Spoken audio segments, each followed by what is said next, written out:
ಕರ್ತನಲ್ಲಿ ನಮಗೆ ಅತ್ಯಂತ ಪ್ರಿಯರಾದ ದೇವಮಕ್ಕಳೆಲ್ಲರಿಗೂ ಯೇಸು ಕ್ರಿಸ್ತನ ಶ್ರೇಷ್ಠವಾದ ಪರಿಶುದ್ಧವಾದ ಉನ್ನತವಾದ ನಾಮದಲ್ಲಿ ಶುಭವನ್ನು ತಿಳಿಸುತ್ತೇನೆ.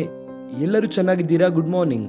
ಕಳೆದ ರಾತ್ರಿ ದೇವರು ನಮಗೆ ಒಳ್ಳೆಯ ವಿಶ್ರಾಂತಿಯನ್ನು ಅನುಗ್ರಹಿಸಿ ಈ ಉದಯಕಾಲ ಸಮಯದಲ್ಲಿ ಮತ್ತೊಂದು ನೂತನವಾದ ದಿನವನ್ನು ಅನುಗ್ರಹಿಸಿದ್ದಾರೆ. ಆತನು ನಮ್ಮ ಕುರಿತಾಗಿ ಇಟ್ಟಿರುವಂತಹ ಪ್ರಣಾಳಿಕೆಗಳು ಯಾವಾಗಲೂ ಉನ್ನತವಾದದ್ದೇ. ನಂಬಿದವರು ದೇವರಿಗೆ ಸ್ತೋತ್ರ ಹೇಳೋಣ. ಹಲ್ಲೆಲೂಯಾ. ನಾವು ಪ್ರತಿದಿನ ಸತ್ಯವೇದದಿಂದ ಒಂದು ವಾಗ್ದಾನವನ್ನು ಧ್ಯಾನಿಸುವುದರ ಮೂಲಕ ಆ ದಿನಕ್ಕೆ ಬೇಕಾದಂತಹ ಪ್ರೋತ್ಸಾಹವನ್ನು, ಆತ್ಮಿಕವಾದಂತಹ ಬಲವನ್ನು ನಾವು ದೇವರಿಂದ ಹೊಂದಿಕೊಳ್ಳುತ್ತಾ ಇದ್ದೇವೆ. ಅಪೊಸ್ತಲನಾದ ಪೌಲನು ಹೇಳುತ್ತಾನೆ, ಯೇಸು ಕ್ರಿಸ್ತನಲ್ಲಿ ಪ್ರತಿ ವಾಗ್ದಾನವೂ ಕೂಡ ಹೌದು ಎನ್ನುವಾಗಿದೆ ಎಂಬುದಾಗಿ. ದೇವರ ವಾಕ್ಯದಲ್ಲಿ ಬರೆಯಲ್ಪಟ್ಟಿರುವಂತಹ ವಾಗ್ದಾನಗಳನ್ನು ನಾವು ಕ್ಲೈಮ್ ಮಾಡಿ ಅದಕ್ಕಾಗಿ ಪ್ರಾರ್ಥಿಸುವಾಗ ಆ ವಾಗ್ದಾನಗಳು ನೆರವೇರುವುದನ್ನು ನಾವು ನೋಡುತ್ತೇವೆ. ನಾವು ಮಾಡಬೇಕಾದ ಕೆಲಸ ಏನೆಂಬುದಾಗಿ ತಿಳಿದುಕೊಂಡು ಆತನನ್ನು ನಾವು ದೃಷ್ಟಿಸುವಾಗ ಖಚಿತವಾಗಿ ದೇವರು ತನ್ನ ವಾಗ್ದಾನ ನಮ್ಮ ಜೀವಿತದಲ್ಲಿ ನೆರವೇರಿಸುತ್ತಾರೆ. ಈ ದಿನ ದೇವರ ವಾಗ್ದಾನಕ್ಕಾಗಿ ಪರಿಶುದ್ಧ ಸತ್ಯವೇದವನ್ನು ತೆಗೆದು ಕೀರ್ತನೆಗಳು 34ನೇ ಕೀರ್ತನೆ 22ನೇ ವಾಕ್ಯವನ್ನು ಓದೋಣ. Psalm 34 and verse 22. ಯೆಹೋವನು ತನ್ನ ಸೇವಕರ ಪ್ರಾಣವನ್ನು ವಿಮೋಚಿಸುತ್ತಾನೆ, ಆತನ ಆಶ್ರಿತರಲ್ಲಿ ಒಬ್ಬರಾದರೂ ಅಪರಾಧಿ ಎಂದು ಎಣಿಸಲ್ಪಡುವುದಿಲ್ಲ. ಈ ಮಾತು ನಮಗೆ ಎಷ್ಟು ಧೈರ್ಯವನ್ನು ಕೊಡುತ್ತದೆ ನೋಡಿರಿ. ಯೇಸು ಕ್ರಿಸ್ತನನ್ನು ಯಾರು ಆಧಾರವನ್ನಾಗಿ ಮಾಡಿಕೊಳ್ಳುತ್ತಾರೋ, ಆತನ ಆಶ್ರಯವನ್ನು ಕೋರುತ್ತಾರೋ ಅವರು ಅಪರಾಧಿಗಳೆಂದು ಎಣಿಸಲ್ಪಡುವುದಿಲ್ಲ. ಆ ಮೇಲಿನ ವಾಕ್ಯವನ್ನು ನಾವು ನೋಡುವುದಾದರೆ ದೇವರು ತನ್ನ ಸೇವಕರ ಪ್ರಾಣವನ್ನು ವಿಮೋಚಿಸುತ್ತಾರೆ. ಎಷ್ಟು ಸುಂದರವಾದ ಮಾತು. ರಿಡಿಮ್ಷನ್ ಎನ್ನುವಂತಹ ಮಾತನ್ನು ನಾವು ಅಲ್ಲಿ ನೋಡುತ್ತೇವೆ. ನೋಡಿ, ಸೇವಕರಂದರೆ ಯಾರು? ಒಂದು ಪ್ರತ್ಯೇಕವಾದ ತರಗತಿಗೆ ಸೇರಿದವರ ಅಥವಾ ಒಂದು ಟ್ರೈನಿಂಗ್ ಕಂಪ್ಲೀಟ್ ಮಾಡಿದವರ? ಸೇವಕರು ಅಂದರೆ ಯಾರು? ಇಬ್ರಿಯ ಭಾಷೆಯಲ್ಲಿ ಹೆಬೆದ್ ಎನ್ನುವಂತಹ ಪದ ಉಪಯೋಗಿಸಲ್ಪಟ್ಟಿದೆ. ಸೇವಕರು ಎನ್ನುವಂತಹ ಮಾತಿಗೆ ಹೆಬೆದ್ ಎಂಬುದಾಗಿ ಪದ ಉಪಯೋಗಿಸಲ್ಪಟ್ಟಿದೆ. ಅದಕ್ಕೆ ಅರ್ಥ ಏನೆಂಬುದಾಗಿ ನೋಡುವುದಾದರೆ ಬಾಂಡ್ ಸರ್ವೆಂಟ್ಸ್ ಎನ್ನುವಂತಹ ಮಾತನ್ನು ನಾವು ನೋಡುತ್ತೇವೆ. ಯೇಸು ಕ್ರಿಸ್ತನನ್ನು ಸೇವಿಸುವವರು ಅಥವಾ ದೇವರನ್ನು ಸೇವಿಸುವವರು. ಅಪೊಸ್ತಲನಾದ ಪೌಲನು ತನ್ನ ಕುರಿತಾಗಿ ತಾನು ಯಾವಾಗ ಹೇಳಿಕೊಳ್ಳಬೇಕಾದರೂ ಕೂಡ ಯೇಸು ಕ್ರಿಸ್ತನ ದಾಸನು ಎನ್ನುವಂತಹ ಪದವನ್ನು ಆತನು ಉಪಯೋಗಿಸುತ್ತಾ ಇದ್ದನು. ಬಾಂಡ್ ಸರ್ವೆಂಟ್ ಎಂಬುದಾಗಿ ನಾವು ಇಂಗ್ಲಿಷಲ್ಲಿ ನೋಡುತ್ತೇವೆ. ಈ ಹಿಂದೆ ನಾವೆಲ್ಲರೂ ಕೂಡ ಪಾಪಕ್ಕೆ ದಾಸರಾಗಿ ಇದ್ದೆವು, ಪಾಪಕ್ಕೆ ಮಾರಲ್ಪಟ್ಟಿದ್ದೆವು. ಪಾಪದ ಬಂಧನದಲ್ಲಿ, ಪಾಪದ ಸರಪಣೆಗಳಿಂದ ನಾವೆಲ್ಲರೂ ಕೂಡ ಬಂಧಿಸಲ್ಪಟ್ಟಿದ್ದೆವು.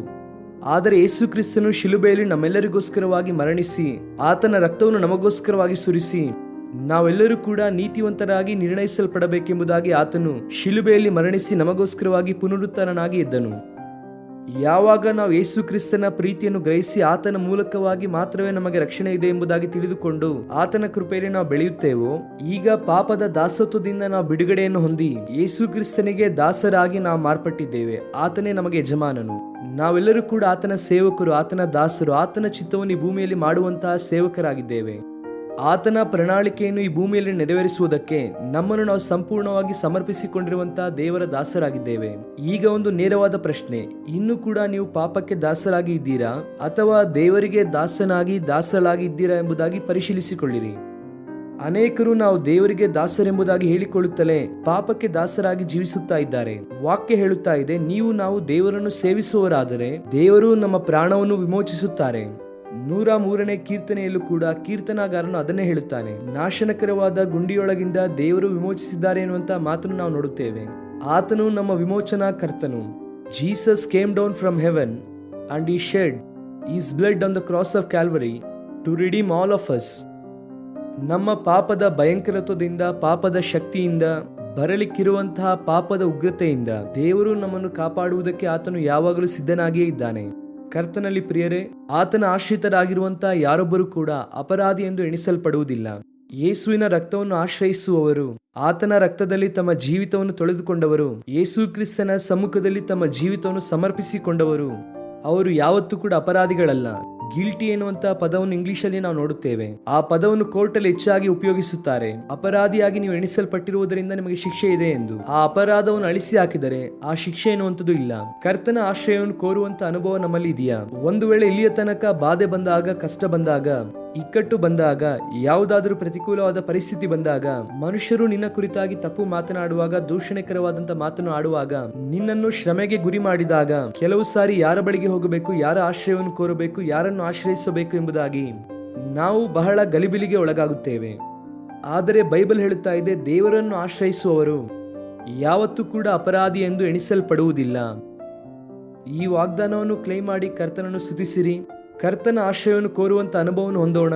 ಯಾಕಂದ್ರೆ ಆತನೇ ನಮ್ಮ ಆಶ್ರಯ, ಆತನೇ ನಮ್ಮ ಸಮಸ್ತವು, ಆತನೇ ನಮ್ಮ ಸರ್ವವು, ನಮ್ಮ ಪ್ರಾಣಪ್ರಿಯನು ಆತನೇ ಆಗಿರುವುದರಿಂದ ಆತನ ಬಳಿಗೆ ಬರೋಣ. ಈ ದಿನ ಈ ವಾಗ್ದಾನವನ್ನು ಕ್ಲೈಮ್ ಮಾಡಿ ದೇವರಿಗೆ ಸ್ತೋತ್ರ ಮಾಡಿರಿ. ನಿಮ್ಮ ಜೀವಿತದಲ್ಲಿ ಅದ್ಭುತ ನಡೆಯುತ್ತದೆ. ಪ್ರಾರ್ಥನೆ. ಪ್ರೀತಿಯುಳ್ಳ ತಂದೆ, ನಿನ್ನ ಸೇವಕರ ಪ್ರಾಣವನ್ನು ನೀನು ವಿಮೋಚಿಸುವಂತಹ ದೇವರೆಂದು, ನಿನ್ನ ಆಶ್ರಿತರು ಯಾರು ಕೂಡ ಅಪರಾಧಿಗಳನ್ನು ಎಣಿಸಲ್ಪಡುವುದಿಲ್ಲ ಎಂದು ದಿವ್ಯ ವಾಗ್ದಾನವನ್ನು ಈ ದಿನ ನಮಗೆ ಅನುಗ್ರಹಿಸಿದ್ದಕ್ಕಾಗಿ ನಿಮಗೆ ಸ್ತೋತ್ರ. ನಮ್ಮ ಪ್ರಿಯರು ಯಾರ್ಯಾರು ನಿಮ್ಮ ಆಶ್ರಯವನ್ನು ಕೋರುತ್ತಿದ್ದಾರೋ ಅವರೆಲ್ಲರನ್ನು ಕೂಡ ನೀವೇ ಮುಟ್ಟಿ ಬಲಪಡಿಸಿ ಅಪ್ಪ, ಆಶೀರ್ವದಿಸಿರಿ. ಬಲವಾದ ಕಾರ್ಯ ಅವರ ಜೀವಿತದಲ್ಲಿ ಮಾಡಿ ಅಪ್ಪ. ನೀವು ಒಳ್ಳೆಯ ದೇವರಾಗಿರುವುದಕ್ಕಾಗಿ ನಿಮಗೆ ಸ್ತೋತ್ರ. ಅನಾರೋಗ್ಯದಲ್ಲಿರೋರಿಗೆ ಸ್ವಸ್ಥತೆ ನೀಡಿರಿ. ಆರ್ಥಿಕ ಸಂಕಷ್ಟದಲ್ಲಿರುವವರನ್ನು ಮೇಲೆತ್ತಿರಿ. ಸಂಪೂರ್ಣವಾದ ನಿಮ್ಮ ಕೃಪೆಯಲ್ಲಿ ಪ್ರತಿಯೊಬ್ಬರು ಕೂಡ ಬೆಳೆಯುವಂತೆ ಸಹಾಯ ಮಾಡಬೇಕೆಂದು ಕೋರುತ್ತಾ ಯೇಸು ಕ್ರಿಸ್ತನ ನಾಮದಲ್ಲಿ ಬೇಡಿ ಹೊಂದಿಕೊಳ್ಳುತ್ತೇವೆ ನಮ್ಮ ತಂದೆ. ಆಮೇನ್. God bless you, dear friends. Have a wonderful day.